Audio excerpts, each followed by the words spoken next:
tahun ini aja gitu, tahun 2009 waktu itu Pak Paul. Kemudian kok kebetulan, nggak tahu kebetulan atau Tuhan memberikan pencerahan kepada saya dan Pak Jaina yang Muslim tadi, saya bawa haji dari Solo, Jakarta ke Jeddah. Saya cari di manifest namanya Pak Paul. Oh, ada Jaina tapi banyak. Ada 6 apa 7 lupa saya bawa. Saya cari satu-satu persatu di kursinya sesuai dengan manifestnya. Ternyata ketemu dengan Pak Jaina, saya tepuk dari belakang, gitu kan.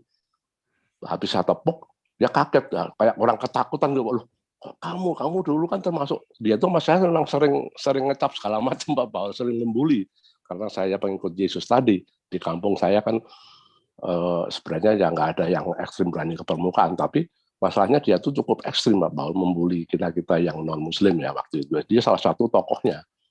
Nah setelah itu ternyata kok kayak ada tarik kenapa, saya tawarin ya kan, kamu pengen lihat kokpit atau enggak gitu kan, mungkin ini pengalaman hidup kamu seumur hidup, kesempatan bagus buat foto-foto, kamu mungkin bisa pengalaman naik haji, gimana caranya, gimana keadaannya pesawat itu gitu ya, tapi nggak mau ketakutan. Nah setelah itu Pak Paul, dia malah minta tolong saya, bisa bantu saya bawain air zam-zam segala macam, supaya cerita, dia tuh sampai di kampung berubah total Pak Paul, berubah total jadi sangat baik, dan dia justru memberikan fasilitas kepada orang-orang pengikut Yesus di kampung saya. Justru sekarang di kampung saya di Jawa Tengah ya, Klaten itu banyak Pak Paul, karena mungkin Tuhan menggunakan saya untuk sebagai saksi, sebagai apa ya, sebagai sarana untuk menyadarkan mereka. Itu Pak Paul, itu kesaksian yang kedua. Kemudian kesaksian yang ketiga, lingkungan kerja saya Pak Paul, saya kan strict ya. Saya strict terhadap ajaran-ajaran Yesus, apapun yang saya bisa lakukan, saya lakukan. Ternyata teman-teman saya kan kerja pernah di Bangkok, Pak Paul, 15 tahun saya kurang lebih, saya ngebis di Thailand. Orang-orang Buddha bahkan tuh sering ngajak saya, ketagihan dengar firman Tuhan Pak Paul. Dan beberapa dari mereka banyak minta jawab saya itu contoh. Cukup Pak. Itu ya nggak apa-apa, terusin dulu sedikit lagi, nggak apa-apa, sedikit lagi selesaikan. Ya nggak apa-apa, selesaikan. Nah, itulah beberapa kesaksian bahwa ternyata kita mengikuti Yesus itu harus berani dinista, seperti topik malam ini. Dan saya berani waktu itu dibully, Pak Paul. Saya berani dibully, saya dikatain habis, saya nggak apa-apa karena Yesus itu memang contoh saya selalu ya, selalu habis itu. Dan kan Yesus cuma dibully, Yesus itu difitnah, dipaku, dimahkotai, ditombak, bahkan disalib sedemikian rupa bengisnya, jahatnya. Tidak ada satupun orang yang bisa melakukan derita yang seperti dialami Tuhan kita Yesus Kristus. Saya rasa itu kesaksian bahwa kalau kita ikut Yesus, saya sangat selalu ternyata kebenaran Pak Paulus yang ini luar biasa. Jadi bagaimana kita kalau pengen hidup selamat beneran, ya ikutlah sang juru selamat Yesus Kristus Tuhan Allah kita. Saya rasa itu Pak Paul, semoga Pak Paul dan keluarga dan semua semua nabi-nabi di sini, semua pengikut Zoom, semua saudara-saudara Islam, saya mendoakan mereka juga, mereka semakin sadar bagaimana kalau mau hidup yang benar sehingga terselamatkan dunia dan akhirat. Terima kasih Pak Paul. Salam juga. Rahayu Hong Swastiastu. Terima kasih Pak Paul.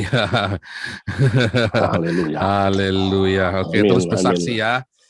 Pak, jangan lupa Pak, minta Roh Kudus setiap hari, baca firman Tuhan, minta Roh Kudus. Makanya dan berdiakonia Pak, supaya nanti firman itu menjadi rema dan rema itu menjadi iman. Jangan lupa berdiakonia, tidak cukup hanya bersaksi, kita juga harus berdiakonia. Tidak cukup hanya berdiakonia, kita juga harus bersaksi. Diakonia dan marturia. Sama seperti haleluya. Seperti Pak Paul katakan tadi, saya selalu melakukan sesuatu, memberi dan segala macam. Tangan kanan saya memberi, tangan kiri nggak boleh tahu, itu saya lakukan selalu Pak. Haleluya. Bentuk apapun itu sudah saya lakukan. Oke, lanjut ya. Pak Chandra, silakan Pak Chandra. Saya kok mana nih? Pak Chandra dulu nih, Pak Chandra, lalu nanti Pak Chandra dulu ya. Pak Chandra mana nih? Ya, silakan Pak Chandra. Halo, shalom Pak. Ya. Iya. Ya baik, ini apa? Ya soal kasus Bapak ya, itu aku lihat sekarang di Facebook itu udah lumayan Pak, udah mulai banyak yang berani-berani komen ya Pak ya. Nah ini juga luar biasa, dengan adanya kasus Bapak jadi makin banyak yang berani bersuara, berani banyak menyatakan pendapat, dan itu apa ya, kebetulan sebelum saya masuk ke channel Bapak tadi saya sempat masuk ke channel Sahabat Tanpa Ragi, itu kan lagi bahas tentang Meliana ya Pak ya, yang kasus Toa itu. Iya. Nah itu juga memang mereka ya dari seberang itu hal-hal kecil suka dibawa menjadi besar ya. Tapi saya rasa itu juga ya karena kadang-kadang mereka menggunakan isu-isu agama untuk ya melakukan kejahatan ya, untuk nyolong, untuk apa. Ya seperti itu sih. Jadi ya kita sebagai umat Kristen sih ya mungkin kita ya paham lah dengan tingkat kesejahteraan mereka, tingkat pendidikan mereka. Ya makanya mereka ya kerjaannya ya hanya menista dan mencari gara-gara aja. Seperti itu aja sih Pak paling. Ya. Nah, ketika kita cuma ngomong sedikit aja, panik mereka ya. Iya betul. Cari alasan aja sih sebenarnya untuk mereka nyolong ya Pak ya, untuk jadi kerusuhan. Iya. Seperti ada itu. aja pokoknya ya. Iya Pak. Ya, lanjut dulu nih. Yesus Kristus silakan. Terus Pak Tio Buki habis ini. Ya. Shalom. Shalom. Swastiastu, Pastor. Swastiastu. Saya bertanya mengenai firman Tuhan. Langsung saja. Iya. Iya. Yesaya 9 ayat 5, Pak. Iya. Yesaya berapa tadi? Yesaya 9 ayat 5, berita Natal. Iya. Yesaya mengatakan, seorang anak telah lahir, seorang putra telah diberikan, dan pertanyaannya begini, mengapa Nabi Yesaya menggunakan telah lahir, bukan akan lahir, sedangkan ya dan Yesus 700-an tahun. Kalau dalam kitab Mika, putus-putus suaranya, Pak. Suaranya putus-putus banget. Saya nggak dengar jelas suaranya. Itu mungkin atau mikrofonnya dimatikan aja, dicabut aja. Jangan pakai kabel. Itu pasti dari kabelnya itu.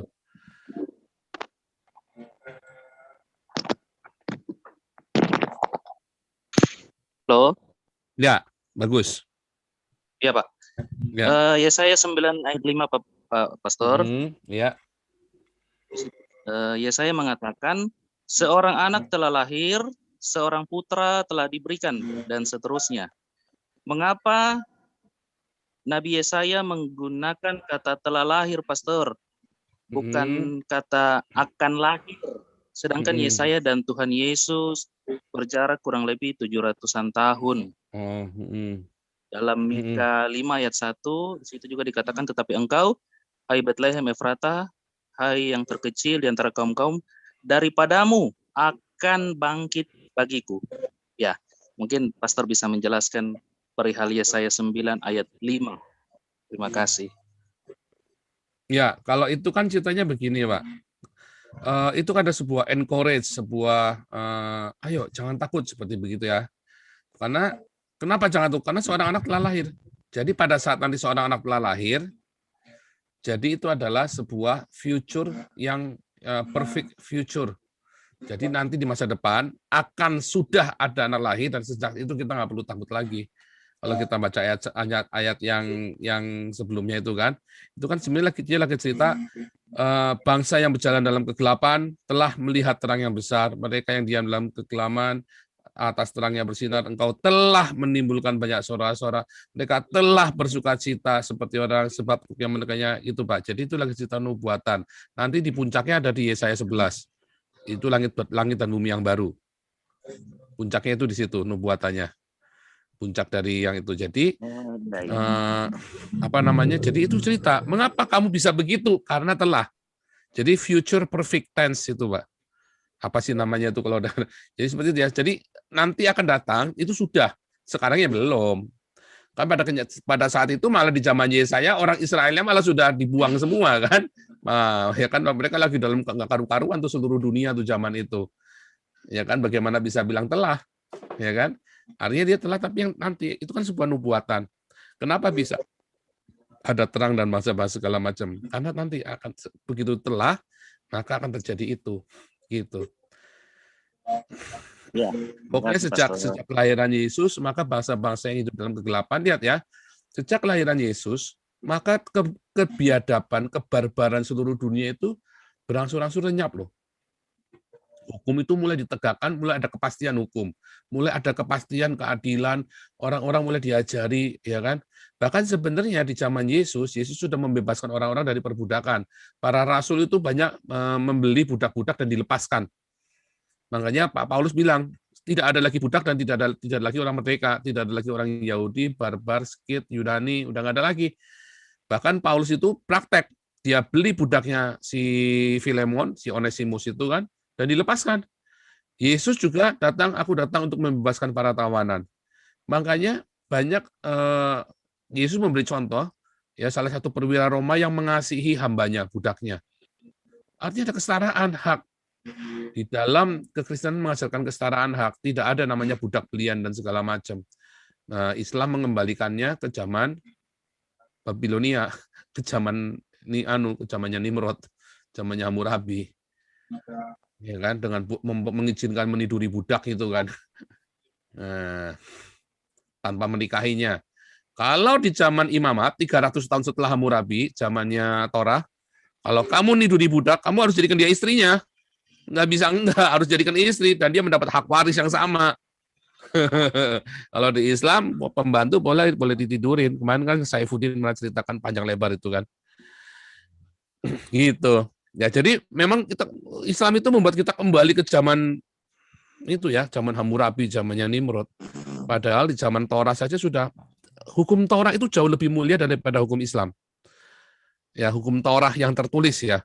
Dan kemudian Yesus menyempurnakan hukum itu, bukan menyempurnakan, menggenapi, karena hukum Torah itu sudah sempurna. Tidak pernah dikatakan hukum Torah sempurna, tapi digenapi oleh Yesus, dan Yesus membuat Torah itu menjadi Roh Kudus yang ada di dalam hati kita. Dan dia kasih tahu, sebenarnya apa sih inti dari hukum Taurat, kata Yesus? Itu mengasihi Tuhan Allahmu dan mengasihi sesamamu. Bagaimana mengasihi sesamamu? Ya dengan kita mengasihi, mengampuni, dan memberkati sesama kita. Apa yang kamu lakukan, ingin orang lakukan perbuat kamu perbuat juga orang lain. Kalau kamu tidak ingin istrimu punya suami 3, ya kamu jangan pengen punya istri 2. Ya kan? Nah, itu seperti itu. Kalau kamu tidak pengen diselingkuhi, ya kamu jangan selingkuh. Kalau kamu tidak pengen dicabulin, ya kamu jangan bikin cabul. Ya kan, begitu kan. Nah, sama juga, kalau kamu tidak pengen anak kamu dihamili, anak kecil dikawinin sama kakek tua, ya kamu jangan kawinin anak kecil juga. Ya kan. Nah, masalahnya orang Islam kepengen anaknya bangga sih ya dikawinin sama kakek tua, ya itu pilihan. Nah, itu kan. Dan juga bagaimana mengasihi Tuhan yang tidak kelihatan. Mengasihi Tuhan yang tidak kelihatan itu loh, dengan memberi makan musuh-musuh kita. Tadi yang sudah pertama kali saya ceritain itu tadi. Makanya itu setelah Yesus.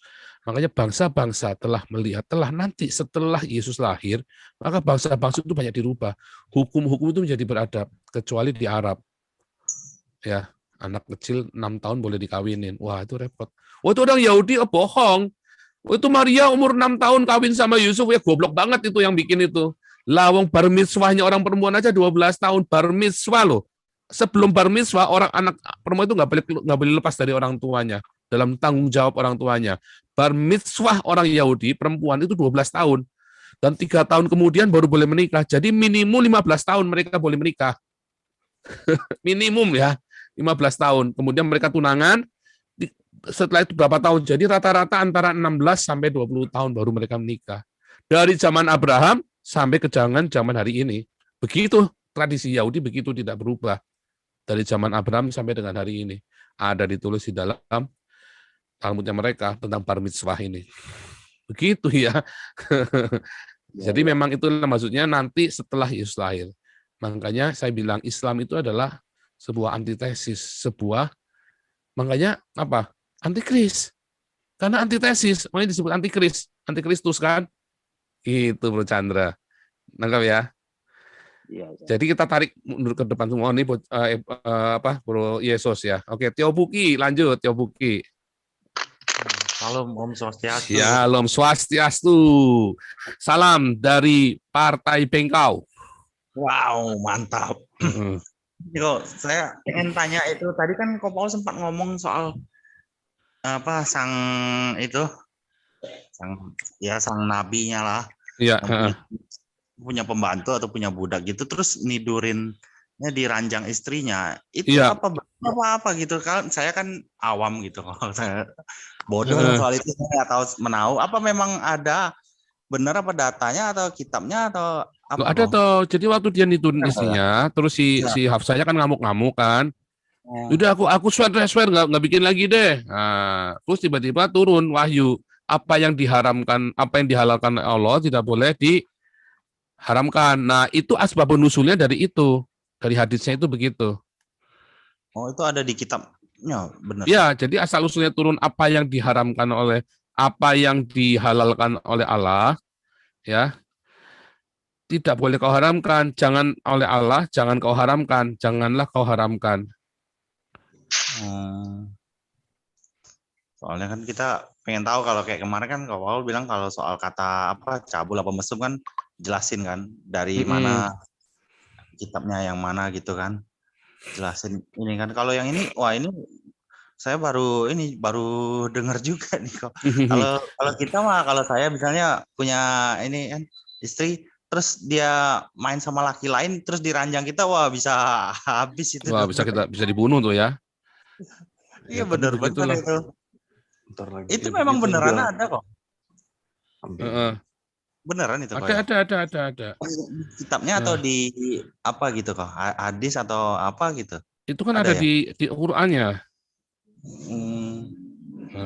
Saya cek ya, saya sambil cek. Sebenarnya saya malas kalau buka Al-Quran, tapi di hadis Ibnu Majah juga ada ya. Ibnu Majah atau janganlah kamu mengharamkan apa yang dihalalkan oleh Allah.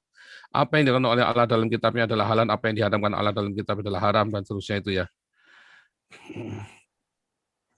Oh itu beneran kok ya? Nah itu asal-usulnya, asbabun nusulnya itu dari situ. Tapi sebenarnya ayat itu tadinya ngutip dari Kisah Rasul 10 ya, waktu Petrus dikasih itu kan. Iya, saya baru mau ngomong kan, saya kan itu soal Petrus dia mimpi dapat penglihatan.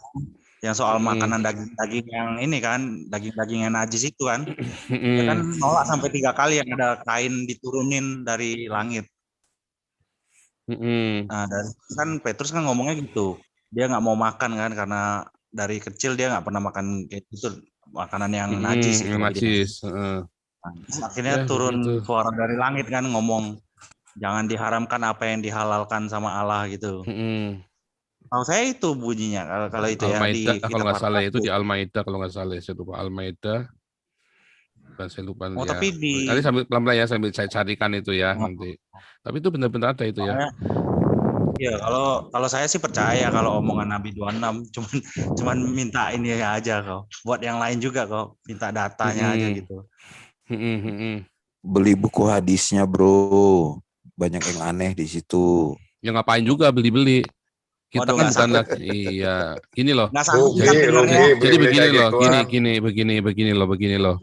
Kita ini kan lagi mau memberitakan Injil, bukan mau memberitakan Al-Quran atau memberitakan hadis. Kalau itu kan nggak penting-penting amat. Itu kan kita kan juga tahu itu juga ada di sana. Kisah tentang Muhammad tidur dengan pembantunya kan, tidur dengan budaknya di kasur istrinya kan, Hafsah kalau nggak salah. Jadi Hafsahnya itu ceritanya itu di hadisnya itu begini, si Hafsah itu disuruh pergi, kamu dipanggil sama ayahmu, itu kan disuruh pergi. Udah si Hafsahnya pergi, terus dia ngelimpe sama pembantunya tidur di situ. Terus Hafsahnya pulang, aku nggak dipanggil kok, gitu kan? Dia bilang begitu. Maria terus dia tidur sama tidur sama budaknya itu di kasurnya Hafsah. Hafsahnya marah-marah, kamu bohongin aku. Enggak, ampun, enggak gitu lah, dia begitu kan. Jadi terus bilang ternyata enggak dipanggil sama orang tuanya, gitu kan. Terus malah waktu dia balik ke rumah dia ngelihat Muhammad tidur sama pembantunya si Hafsah itu. Enggak marah tuh kok. Hafsahnya marah. Terus Muhammadnya minta maaf dan berjanji tidak akan melakukannya lagi. Tapi kemudian tiba-tiba turut ayat Al-Quran berkata apa yang dihalalkan oleh Allah tidak boleh haramkan. Waduh. Gitu sih, Nabi itu dimaksum. Waduh. Walaupun salah juga dimaksum. Ya pokoknya Kaget kita ya, begitu. 4 Tapi tahun kita ya. nggak mau urusan dengan itunya. Tapi Iya. kita lagi cerita bahwa ya memang ada terjadinya begitu gitu loh. Nah terus apa namanya? Ya itu terjadi memang ya. Iya. Kalau nggak salah gini ya, ini ya di ayat di surah 33 ayat 49-50. Ya. Jadi teman-teman jangan terus semua yang Anda butuhkan tuh nggak usah beli, itu di internet ada semua ya. Sebab begini loh. Kadang-kadang ada orang, saya pernah suatu ketika ya, ada orang yang bilang, oh nanti kalau kita harus menginjil dengan Al-Quran mereka, kalau nggak tidak akan didengar.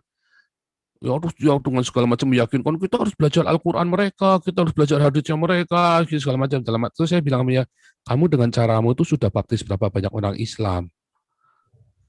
Iya kok. Justru Nah terus kita malah nggak pernah, saya malah sudah ratusan, nggak perlu hafal-hafalin begitu.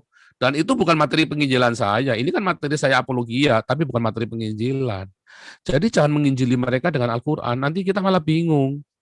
Iya, justru Nah, kita istilah-istilahnya, kalau istilah-istilah kan bahasa Arab, bahasa Yunani, bahasa Ibrani kan kita samakan. Misalnya tadi supaya mereka jangan asing.